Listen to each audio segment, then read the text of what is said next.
जितना आवश्यक है भोजन उतने आवश्यक है व्यायाम। ये जैसे नवयुवक जन है ना, व्यायाम करना चाहिए। शरीर स्वस्थ है, बुद्धि प्रसन्न है, जिसमें अब तो क्या व्यायाम होता है, बस सुबह तक सोए, चाय पिए, गंदे आचरण किए हैं तो शरीर में दम है नहीं। व्यायाम जो चाहिए, सच्ची बात कहता हूं, इस बात पर कोई विश्वास नहीं करेगा, जो करेगा वो आनंद में डूब जाएगा। भगवत नाम में इतनी बड़ी सामर्थ्य है बच्चा, भगवान बिक जाते हैं तो संसारिक संपत्ति की क्या। कोई इस बात पर विश्वास नहीं करेगा कि बिना किए दे देगा, बिना किए दे देगा। एक मृत्यु ही ऐसी है जो सब सुखों को हटा सकती है। अभी किसी को फांसी की सजा दी जा रही हो, आपको कल 12 बजे फांसी की सजा दी जाएगी। अभी इस समय से लेकर कल 12 बजे तक विश्व के जो भोग कहो सब तुम्हें उपस्थित कर देंगे, इसके बाद तुम्हें फांसी दी जाएगी। हर भोग में फांसी का फंदा नजर आएगा। उसको तो पता है कल 12, हमको तो 1 मिनट का नहीं पता है, हम कितने बेपरवाह हैं। एक मृत्यु का भय संपूर्ण सुखों को रौंद दिया, और वो मृत्यु हम पर आने वाली उसका तो निश्चित हो गया कल 12 बजे। नहीं, मेरे को तो ये भी पता नहीं कि 12 सेकंड बाद है, मुझे कुछ पता नहीं। मुझे तो बहुत अलर्ट रहना है, कब कहां कौन सा रूप मृत्यु लेकर आ जाए, हमारे शरीर को नष्ट कर दे। हम जिस काम के लिए आए वो काम, हम काम के लिए भेजे गए, भगवत प्राप्ति के लिए। जय श्री कृष्णा। दोस्तों प्रेमानंद जी महाराज को तो आप जानते ही होंगे, जो कि वृंदावन में राधा रानी का भजन कीर्तन करते हैं। इसी के साथ आज के समय में सभी प्रकार के प्राणियों को भजन मार्ग के द्वारा मोक्ष प्राप्ति का ज्ञान देते हैं। दोस्तों आज के इस वीडियो के अंदर हम प्रेमानंद जी महाराज के जीवन के बारे में विस्तार से बात करेंगे, उनके आश्रम के बारे में बात करेंगे, उनकी गुरु दक्षिणा के बारे में बात करेंगे, उनकी किडनी के बारे में बात करेंगे, उनके उम्र के बारे में बात करेंगे और उनके जीवन के पूरे सफर के बारे में बात करेंगे। तो आज का वीडियो बहुत ही इन्फॉर्मेटिव और बहुत ही इंटरेस्टिंग होने वाला है। तो वीडियो में आगे बढ़ने से पहले आपसे निवेदन है कि चैनल पर पहली बार आए हैं और अभी तक सब्सक्राइब नहीं किया है तो चैनल को सब्सक्राइब करके आप हमारा सपोर्ट जरूर करिएगा। तो चलिए शुरू करते हैं बिना किसी देरी के। दोस्तों प्रेमानंद जी महाराज का जन्म उत्तर प्रदेश के कानपुर के ब्राह्मण परिवार में हुआ था। इनके बचपन का नाम अनिरुद्ध कुमार पांडे था। इनके पिता का नाम श्री शंभू पांडे तथा माता का नाम श्रीमती रमा देवी था। प्रेमानंद जी के दादाजी ने संन्यास ग्रहण किया और पिताजी भी भगवान की पूजा करते थे। प्रेमानंद जी बताते हैं कि उनके बड़े भाई प्रतिदिन शाम के समय भागवत का पाठ करते थे, जिससे पूरा परिवार बैठकर ध्यान से सुनता था। तो दोस्तों इन्हीं सब बातों का प्रभाव प्रेमानंद जी के जीवन पर पड़ा और उन्होंने 5वीं कक्षा से ही गीता पढ़ना शुरू कर दिया। धीरे धीरे उन्हें आध्यात्मिकता का ज्ञान होने लगा और वह उसकी ओर आकर्षित होने लगे। इसी के परिणाम स्वरूप प्रेमानंद जी महाराज ने 13 वर्ष की उम्र में ब्रह्मचारी बनने का निर्णय किया और घर छोड़कर सन्यासी का जीवन व्यतीत करने लग गए। अब सन्यासी कैसे बने इस बात को भी समझ लेते हैं। प्रेमानंद जी बताते हैं कि गीता तथा अन्य पुराणों को उन्होंने पढ़ना शुरू किया तो उन्हें आध्यात्मिक ज्ञान की प्राप्ति हुई, जिसका लक्ष्य है कि व्यक्ति जीवन में भगवत प्राप्ति के लिए आया है और इसी से उसको मोक्ष की प्राप्ति होगी। प्रेमानंद जी को लगने लगा कि उन्हें जो स्कूलों में पढ़ाया जाता है उससे व्यक्ति जिस कार्य के लिए आया है उसको प्राप्त होता है, इसलिए स्कूली शिक्षा मेरे लिए किसी कार्य के लिए नहीं है, जिसके कारण प्रेमानंद जी ने अपने बाबा की तरह संन्यास ग्रहण कर लिया। जब इन्होंने सन्यासी जीवन की शुरुआत की तब प्रेमानंद जी का नाम आर्यान ब्रह्मचारी रखा गया। प्रेमानंद जी महाराज की तपोभूमि के बारे में भी बात कर लेते हैं। प्रेमानंद जी सन्यासी बनने के लिए घर छोड़कर वाराणसी आ गए। यहाँ पर उन्होंने सन्यासी का जीवन व्यतीत करना प्रारंभ कर दिया।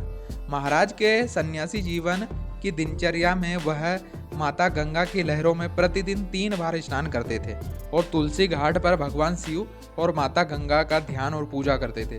प्रेमानंद जी बताते हैं कि उनके भोजन प्राप्त करने का एक नियम था। दिन में सिर्फ 1 बार भिक्षा मांगने के स्थान पर भोजन की इच्छा को लेकर 10 से 15 मिनट बैठते थे। उस समय यदि किसी ने भोजन दे दिया तो ग्रहण करते थे, अन्यथा वो गंगा जल ग्रहण करके पूरा दिन व्यतीत करते थे। इस दिनचर्या की वजह से प्रेमानंद जी कहते हैं कि कई बार उन्हें कई दिनों तक भूखा भी रहना पड़ता था। अब बात करते हैं कि प्रेमानंद जी महाराज वृंदावन कैसे आए। प्रेमानंद जी महाराज जी के वृंदावन आने की चमत्कारिक कहानी है। महाराज जी के सन्यासी जीवन की एक ही दिनचर्या थी कि भगवान शिव और माता गंगा का ध्यान करना। लेकिन एक दिन महाराज जी से मिलने एक अपरिचित संत आ गए। उन्होंने कहा कि हनुमत धाम विश्वविद्यालय में श्री राम शर्मा के द्वारा श्री चैतन्य लीला तथा रात्रि में रामलीला का मंच का आयोजन हो रहा है, जिसमें आप भी आमंत्रित हैं और चैतन्य लीला तथा रासलीला में अवश्य आना चाहिए। महाराज जी से अपरिचित साधु को पहले तो वहां आने के लिए मना कर दिया, लेकिन साधु की जिद के कारण महाराज जी आमंत्रण को स्वीकार कर लिया। जब महाराज जी चैतन्य लीला और रासलीला देखने गए तो उन्हें बहुत अधिक पसंद आया, जिसका आनंद उन्होंने 1 महीने तक लिया। लेकिन इसके बाद क्या, कार्यक्रम समापन हो गया। तभी महाराज जी इस बात को लेकर व्याकुल होने लगे कि अब उन्हें रासलीला देखने को नहीं मिलेगी। इसलिए वह रासलीला करवाने वाले व्यक्ति के पास गए और उससे कहा कि मुझे भी अपने साथ ले लो, जिससे मैं इस रासलीला को देख पाऊंगा। इसके बदले में आप लोगों की सेवा करूंगा। ऐसा सुनने पर उस व्यक्ति ने कहा कि बाबा, वृंदावन आ जाइए, वहां आपको प्रतिदिन रासलीला देखने को मिलेगी। ऐसा सुनते ही महाराज जी बताते हैं कि वो वृंदावन आने के लिए ललायित हो गए और अंदर से वृंदावन आने की प्रेरणा मिली। एक दिन महाराज जी ध्यान में बैठे हुए थे, तभी युगल किशोर नाम के एक संत आए और उन्होंने प्रसाद दिया। महाराज जी ने उस प्रसाद को लेने से मना कर दिया और कहा कि आप यह मुझे ही दे रहे हो, यहाँ पर बहुत सारे लोग हैं जिन्हें आप इस प्रसाद को दे सकते हो। तभी उन्होंने कहा कि मुझे इस प्रसाद को आपको ही देना है, मुझे इस चीज़ के अंदर से प्रेरणा मिली। इसके बाद युगल किशोर महाराज जी को अपने घर लेकर गए, भोजन कराया। तभी महाराज जी ने युगल किशोर को वृंदावन आने के बारे में कहा और वह वृंदावन जाना चाहते थे। युगल किशोर ने ऐसा सुनकर कहा कि वो कल ही वृंदावन जाने की तैयारी में है और अगले ही दिन महाराज जी को वृंदावन की ट्रेन में बिठा दिया, जिससे महाराज जी वृंदावन में राधा जी और कृष्ण भगवान के चरणों में आ गए और भगवान प्राप्ति में लग गए। इसी के साथ महाराज जी ने सन्यासी का जीवन छोड़ दिया और भक्ति मार्ग में आ गए। साथ ही प्रेमानंद जी महाराज जी वृंदावन आकर राधा वल्लभ संप्रदाय में जुड़कर संत हो गए। अब दोस्तों, हम प्रेमानंद जी महाराज जी के किडनी के बारे में भी बात कर लेते हैं। प्रेमानंद जी लगभग 45 वर्ष की उम्र में रामकृष्ण मिशन में अपनी शारीरिक समस्याओं का इलाज कराया, तो जांचों में पता चला और डॉक्टर ने पाया कि उनकी दोनों किडनी खराब है।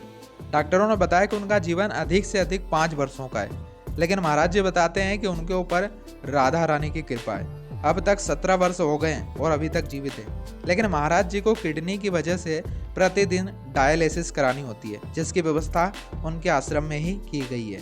प्रेमानंद जी महाराज जी की आयु, प्रेमानंद जी महाराज की जो आयु है वो लगभग 60 वर्ष है। उन्होंने अपने सन्यासी जीवन की शुरुआत 13 वर्ष में की थी। इसके बाद वृंदावन आकर राधा रानी की भक्ति के मार्ग में लग गए। प्रेमानंद जी महाराज जी के आश्रम के प्रवचन के बारे में भी बात कर लेते हैं। प्रेमानंद गोविंद शरण महाराज जी वृंदावन में प्रवचन सुनाते हैं, जिसमें कोई भी व्यक्ति शामिल हो सकता है। महाराज जी के प्रवचन का प्रसारण YouTube पर भजन मार्ग चैनल के माध्यम से किया जाता है। महाराज जी के सत्संग प्रवचन सुबह 4:30 से 5:30 तक के समय की अवधि में होते हैं। इसी के साथ एकांतित वार्तालाप का समय सुबह 6:30 से 7 बजे के बीच में होता है। प्रेमानंद जी महाराज जी के आश्रम का पता, प्रेमानंद जी महाराज जी का वृंदावन में आश्रम है, जिसमें जाकर व्यक्ति महाराज जी से मिल सकता है और उनके प्रवचनों को सुन सकता है। महाराज जी वृंदावन आश्रम में श्री हित राधा केली कुंज वृंदावन मार्ग बरा घाट पर स्थित है। तो दोस्तों, ये था हमारा आज का वीडियो और उम्मीद है कि वीडियो बहुत इन्फॉर्मेटिव लगा होगा। आज के वीडियो में लगभग प्रेमानंद जी महाराज के जीवन से जुड़ी हुई सभी इन्फॉर्मेशन को कलेक्ट करके हमने आपको बताने का प्रयास किया है। यदि वीडियो इन्फॉर्मेटिव लगा हो तो वीडियो को लाइक जरूर करिएगा, इस वीडियो को ज़्यादा से ज़्यादा लोगों तक शेयर जरूर करिएगा। और हाँ, अभी तक चैनल को सब्सक्राइब नहीं किया है तो हमारे channel the time and talk को सब्सक्राइब जरूर करिएगा और कमेंट में जय श्री कृष्णा जय श्री राधे जरूर लिखिएगा। मिलते हैं फिर से किसी खास वीडियो में, तब तक के लिए जय श्री कृष्णा जय श्री राधे, राधे रानी सरकार की जय।